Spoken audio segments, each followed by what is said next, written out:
The iron collar they locked around her neck before the selection was not the first thing they had ever taken from her, but it was the most honest. At least this one she could see. Seren had stood in the candlelit antechamber of Vaelthorn Castle for the better part of an hour, watching the other women from the selection arrange themselves into an architecture of beauty. Hair piled in elaborate coils, gowns cinched until breath came in shallow sips, rings stacked to the second knuckle. She had spent her preparation time differently. She had memorized the exits. The iron collar was tradition, the grey-robed attendant had explained when he clasped it around her throat. All selection candidates wore them until the Alpha King made his choice. A symbol of offering, he said, using the word like a kindness. Seren had nodded and not corrected him. She had grown up on a sheep farm in the outer reaches of Vaelthorn territory, and she knew what a collar on an animal actually meant. It meant someone else decided when you moved, and when you stayed still. She was 22 years old, and she had been moving on other people's decisions since she was 9. Since the fever took her mother, and left her father a man who loved wine more than daughters, she had learned stillness as a survival technique. Stand quietly enough in a room, and powerful people forget you are in it. Stand quietly enough, and you can learn the shape of almost any danger before it reaches you. She was not a woman who caused rooms to pause when she entered them. This was something she had accepted long ago, and it was not quite true. It was the story she had learned to carry so that the truth of it, when it occasionally surfaced, would not catch her unprepared. The truth was that she had her mother's face, and her mother had been the kind of beautiful that the women of the outer villages still mentioned, a decade after the fever took her. The dark auburn hair, with its copper-red depth, always coming loose from whatever arrangement she put it in. The particular green of her eyes, not the common hazel grey of the region, but a clear, precise green, like new growth against dark stone. The line of her jaw and the curve of her mouth, which her neighbour Edda called, with genuine envy, like an illumination from a prayer book, wide and clean and precise, the kind of feature that anchored a face and made you look back at it. Seren had all of this, and had spent a decade learning not to use it as currency, because currency in the wrong economy was simply debt. She wore her mother's gown, let out and hemmed, but still good. Deep green wool that suited her colouring in the way her mother had always known it would. She had braided her hair herself, the dark auburn coiled at her nape, with a single cord, from her travelling satchel, and the effect was not the elaborate arrangement the other women wore, but something cleaner. A face left to carry itself, which it did in the candlelight of Vaelthorn's antechamber. Rather better than Seren acknowledged. The great hall of Vaelthorn Castle was lit by 200 candles in iron sconces along the walls, and the heat from them pressed against the stone ceiling like a living weight. 12 women from 12 wolf packs across the northern territories had answered the call. Corvyn, Alpha King of Vaelthorn, required a Luna. His council had been pressing the demand for 3 seasons. The pack needed an heir. The territories needed stability. The word his stewards used when they meant the Alpha King needed to take a mate and produce a successor before the neighbouring lords began treating the absence of one as an invitation. And so 12 women had been summoned and 12 iron collars had been clasped, and the selection had begun. She had heard the stories about Corvyn before she ever stepped inside his walls. He was not a man who inspired warmth. He was a man who inspired the kind of quiet, dry-mouthed silence that fell over a room when something very large and very dangerous moved through it. His father had been a brutal king, and people said the son had inherited the coldness without the cruelty, a distinction that comforted no one who had ever stood in his court. He was 31. He had killed his first man in single combat at 19. He had ruled Vaelthorns 16 packs for 6 years, through nothing but the weight of his own authority. And the story that reached even the outer sheep farms was always the same. Corvyn of Vaelthorn wanted no mate, needed no counsel, and regarded softness as a strategic liability. Seren was, by any reasonable assessment, made almost entirely of softness. She healed the sheep when they were sick. She learned the herbs because her mother had known them. She kept the accounts because numbers had a reliable honesty that people rarely did. She was not a warrior. She was not the daughter of a lord. She had nothing to offer the most powerful Alpha King in the Northern Territories except her bloodline. Old. Her father had insisted before the drink took even his pride. And whatever the goddess had planted in her, that she had never quite been able to name. The hall doors opened at the 3rd hour past sundown. Corvyn walked in like a weather system, walks into a valley. Ahead of the main event, the temperature changed. He was very tall. Not the theatrical height of a man who had been told about his own height and carried it as ornament, but the kind of height that read as structural, as though he had been built specifically to fill the space he occupied. Dark hair cropped close to his head, a jaw that looked like it had been carved by someone working without patience, a scar along the outer edge of his right hand, knuckle to wrist, pale and deliberate-looking, the kind of scar that results from a single precise event rather than accumulated carelessness. He wore no adornment beyond the king's sigil ring and a plain black wool tunic over leather riding breeches, as though the selection were a matter to be concluded efficiently, like a granary inspection. His eyes were the colour of cold iron in morning light, a grey so pale it read as silver in the candle glow, and they moved across the 12 women, arranged along the hall's central runner, with the practiced dispassion of a man reading a ledger. Seren was at the far end of the line. He reached her last. He looked at her for perhaps 3 seconds. His gaze moved from her face, pausing there in a way that was too brief to analyze and too deliberate to miss. To the iron collar at her throat, to the single cord-tied braid, to the deep green of the gown. He did not speak to her. He moved on. His chief steward, Aldwyn, made a mark in his ledger, and Seren watched the particular way Aldwyn's eyes did not meet hers afterward, and understood that whatever had been written was not a recommendation. 3 of the 12 women were invited to remain for the second stage of the selection. Seren was not among them. She was escorted back to the outer courtyard as the first snow of the season began to fall. Fine and dry and indifferent, the kind that didn't mean anything yet, but was the beginning of the cold that would mean everything by midwinter.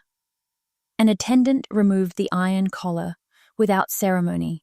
Seren stood in Vaelthorn's courtyard, with the collar mark still cooling on her throat and the snow landing on her dark auburn hair and melting, and she was calculating the ride home and the state of the east field and the old ewe's bad knee when Lord Cassian's outriders found her.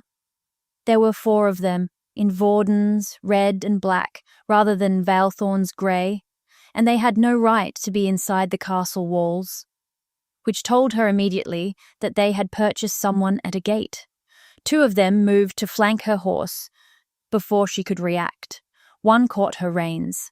The lead rider was a narrow-faced man, with the specific quality of patience that belongs to men who enjoy the moment before they become violent. He said, "Lord Cassian of Vorden sends his greetings to any woman dismissed from the selection. His lordship finds rejected candidates often have information worth purchasing." She said very quietly, keeping her voice flat, "I don't know anything that would be useful to Lord Cassian." The narrow-faced man said, "His lordship disagrees." He reached up and caught her arm at the elbow. His grip was practiced and hard, the fingers closing with the particular pressure of someone who had done this before and found it unremarkable, and pulled her from the horse, with a single efficient motion. The courtyard stone was cold and uneven under her feet when she landed. She thought, with the particular clarity that arrives in bad moments, about distances, the gate guard, the distance to the main doors, whether shouting would carry over the training din from the inner ward. She thought about the lesson she had learned at 9 years old, which was that the moment you showed fear to a man like this, you gave him the only currency he actually needed. So she looked the narrow-faced man directly in the eyes, and she did not step back, and she said, "Unhand me," before the Alpha King's gate guard decides whether 4 riders in Vorden's colours inside these walls is worth investigating. Then the warmth moved through her arm. It rose from somewhere below intention. From the same place it always came from. The current she had been hiding since she was 12 years old, and her father's dog had been kicked into a ditch, and something had passed out of her hands, into its broken ribs, like a charge jumping a gap.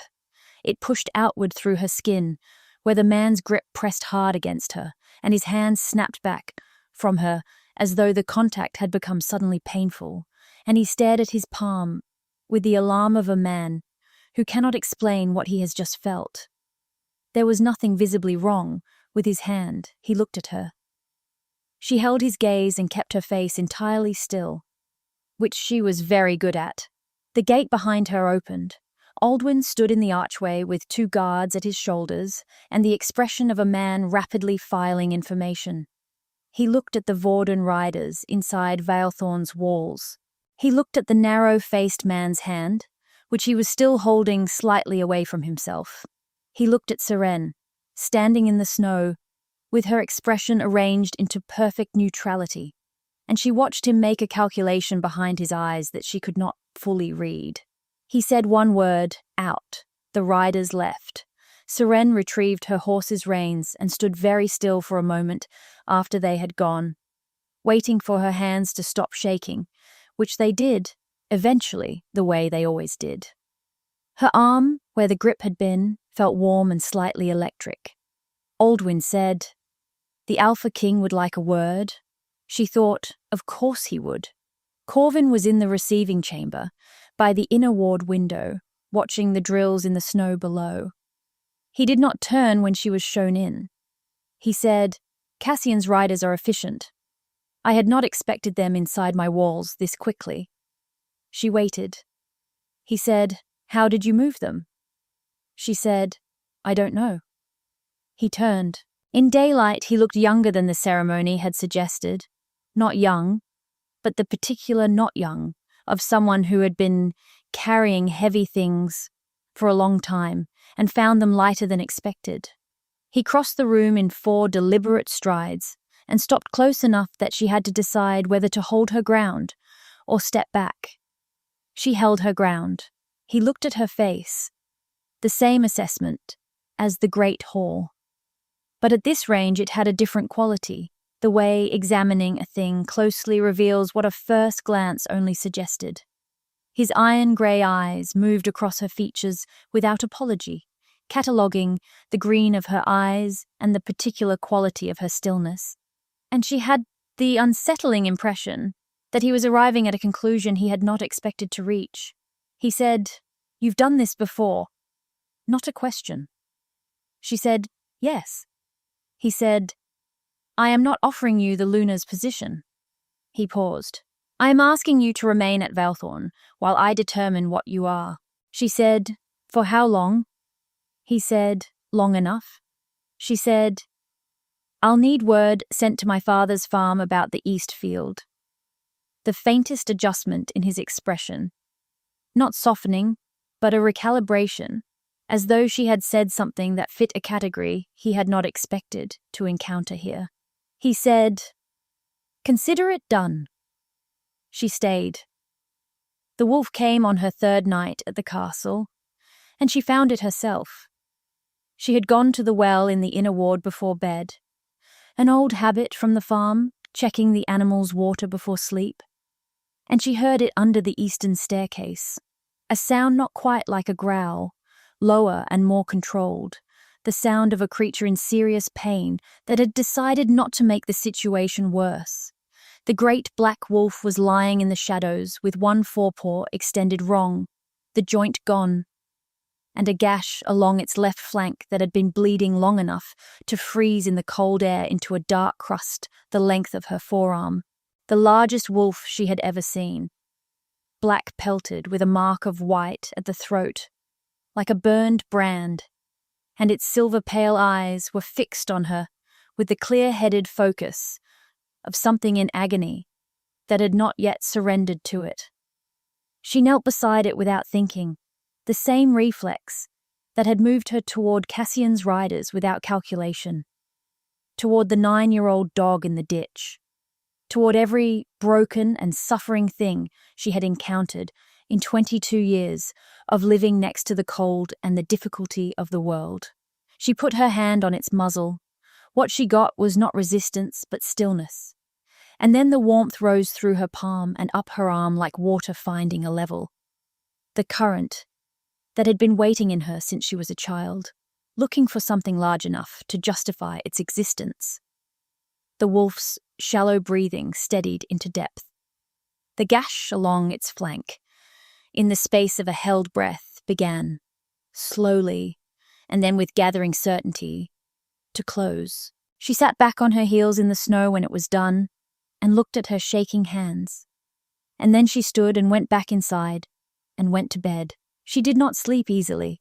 The current always took time to recede.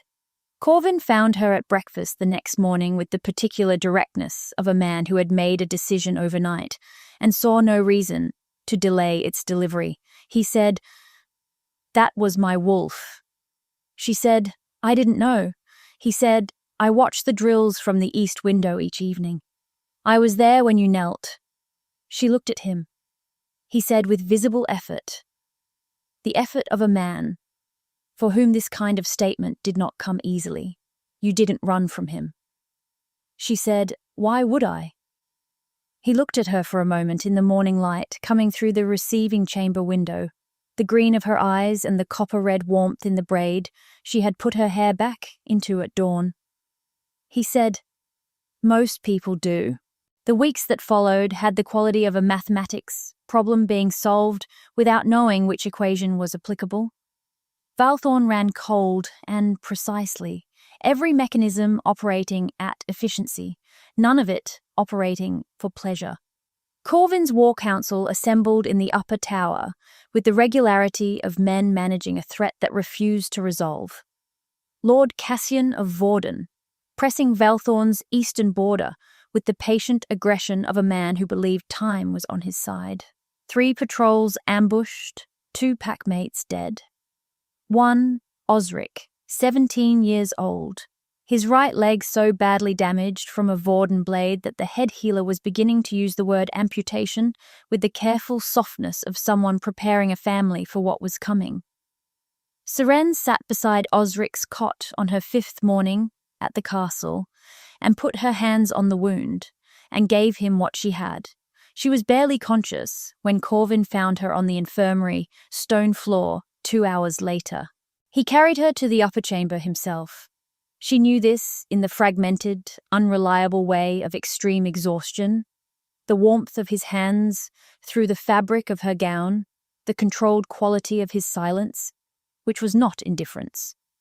He said 2 terse words to Aldwyn in the corridor. He did not leave the room immediately. She slept for 2 days. When she woke, Osric's leg had been saved. The castle shifted in the days after, not dramatically, not in the way of a ceremony, but in the way of a population recalculating a relationship when new information arrives that doesn't fit the previous arrangement. The packmates in the corridors stopped looking through her. Aldwyn brought her the infirmary records, unbidden. The guards she passed on her way to the herb garden lowered their eyes. Corvyn watched all of this with the attentive stillness of a man gathering evidence. She noticed him watching. She caught his gaze across the great hall 3 times in one evening, and each time he did not look away from her first, which she filed and did not immediately interpret. Cassian's ambassador arrived at the end of the 2nd week with a formal declaration of grievance dressed as diplomacy, which was simply a slower and more expensive version of 4 riders in red and black in a courtyard.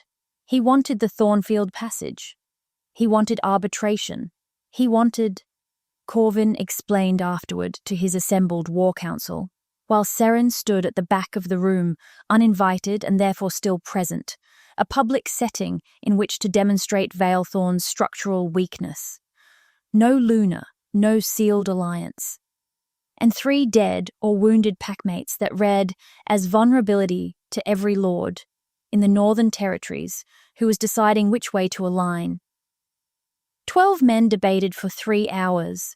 They arrived at the impeccable conclusion that the legal lever Cassian was preparing would in fact work. Seren said from the back of the room, "Present me as the Luna, designate." The War Council turned, as a body, to look at her. Corvyn looked at her last and longest. She said, "You don't have to accept me in truth. You need Cassian to believe it long enough to strip his grounds for the tribunal. A Luna designate is legally sufficient under Northern Pack law. I read it in your records room last week." Aldwyn's expression made a sound that was technically not a cough. Corvyn said, "You've been reading our legal records," she said. "You told me to stay while you determined what I was. I have been making my own determinations." She paused. "I can also heal whatever Cassian's men do to your packmates at Vaelthorn if the situation deteriorates.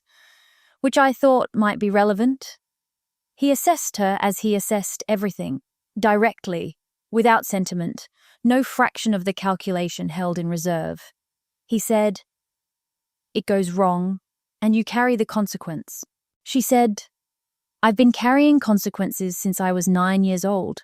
That is not a deterrent, a beat of silence in the War Council chamber, the kind that precedes a decision that cannot be unmade." Then Corvyn said to the assembled council, "Draft the designation papers." The journey to Vaelthorn took 4 days. She rode at Corvyn's right hand in the formal position, wearing the Luna's silver brooch that Aldwyn had brought to her chamber at dawn without commentary. Old and heavy and engraved, the kind of object that had attended serious moments and accumulated the weight of them. The castle's attending women had arrived before sunrise with combs and braiding pins and dressed her hair with the focused energy of people given a clear task, and the result, in the polished silver mirror, was the face she usually kept, carefully unremarkable, made fully visible. The copper-red depth of the braided auburn hair, the clear green of her eyes against the deep green of the gown, the line of jaw and curve of mouth that had been her mother's gift, and she had spent a decade keeping carefully in reserve. Corvyn, when he came to escort her to the courtyard, looked at her for a moment that was slightly longer than practical. He said nothing. She noted this and said nothing either. Vaelthorn's great hall was everything Vaelthorn was not. Loud, theatrical, hung with Cassian's colours, and crowded with regional council members assembled for maximum witness. Cassian himself was broad and handsome and groomed, with the settled confidence of a man accustomed to winning the argument before it properly began. He welcomed them with public warmth and private precision, his gaze moving to Seren immediately, cataloguing what he saw with the professional attention of a man who deals in weaknesses for a living. She watched him identify what he took to be a liability.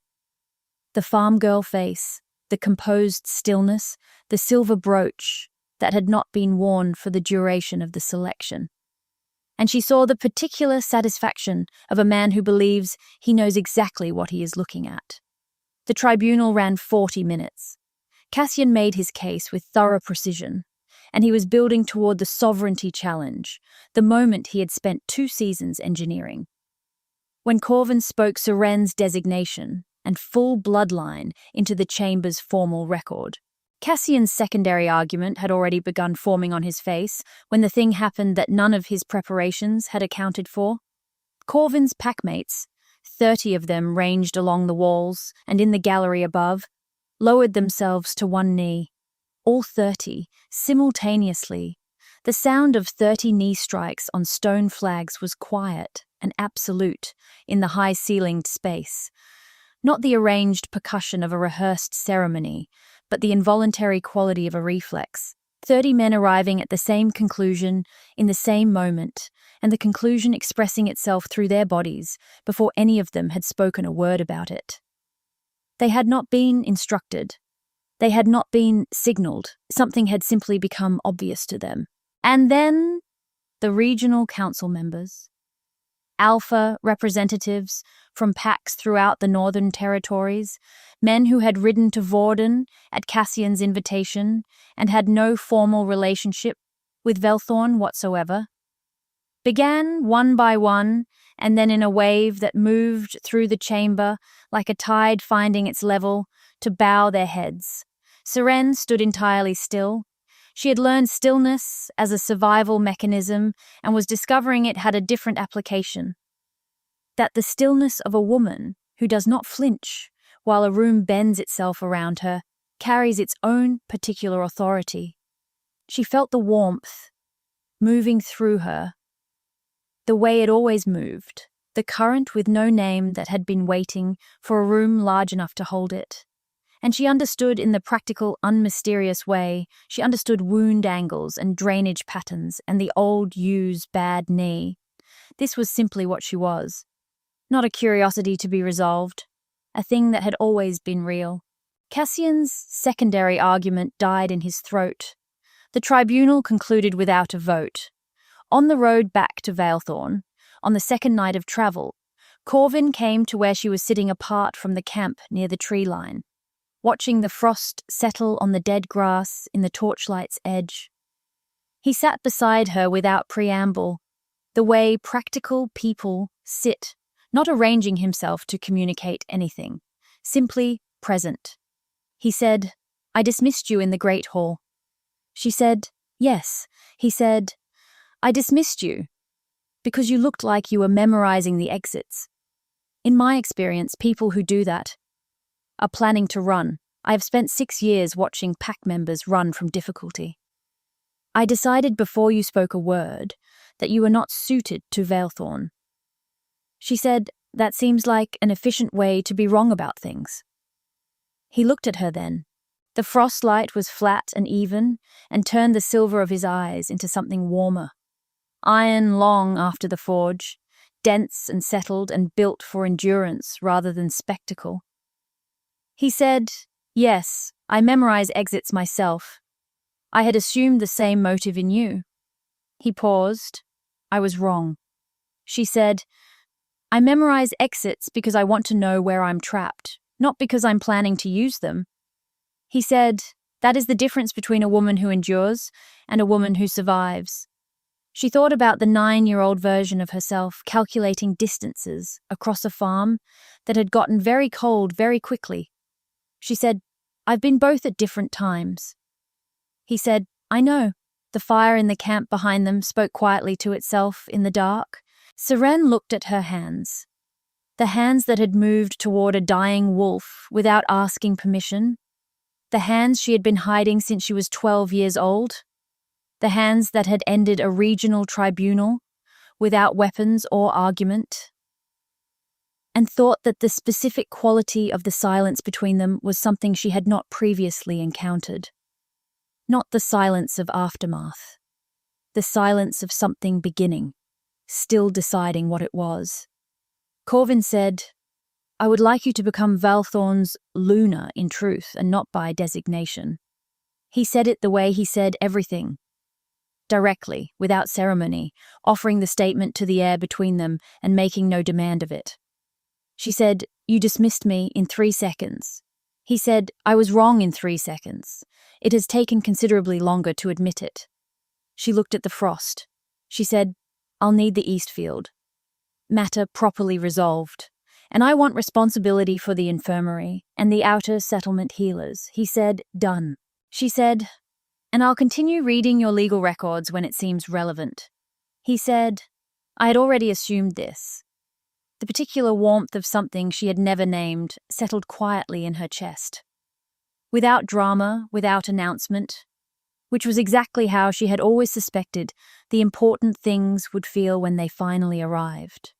She looked at the frost on the grass, and the stars coming through above the tree line, and the shape of a man beside her, who had been wrong quickly and right slowly, and had said so without requiring the process to be painless. She said, "All right." He said nothing, but his hand, resting on the frozen ground between them, turned slightly. Not reaching, not insisting, just orienting toward her the way a compass needle orients toward what it was made to find. She put her hand over his.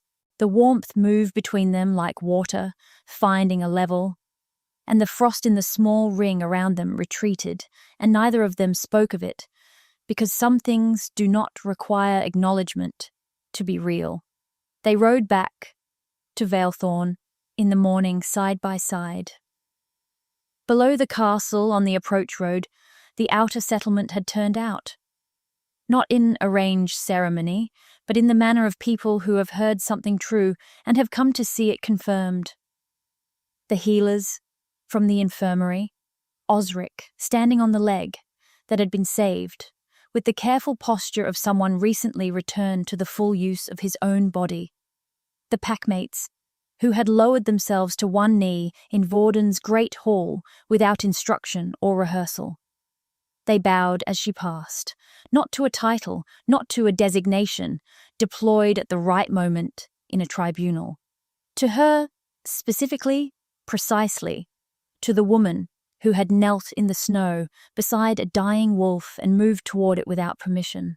Seren rode through the gate of Vaelthorn Castle, with her head up and both hands on the reins, and the luna's silver brooch at her chest, and the cold December air, carrying the first real snow of the season in small, deliberate flakes that settled on her dark auburn hair and did not melt, because for the first time in the memory of anyone who saw it, the woman riding under the arch of Vaelthorn's great gate looked precisely like someone who had arrived where she was always meant to be. Beside her, Corvyn of Vaelthorn said nothing. He did not need to. The pack had already spoken.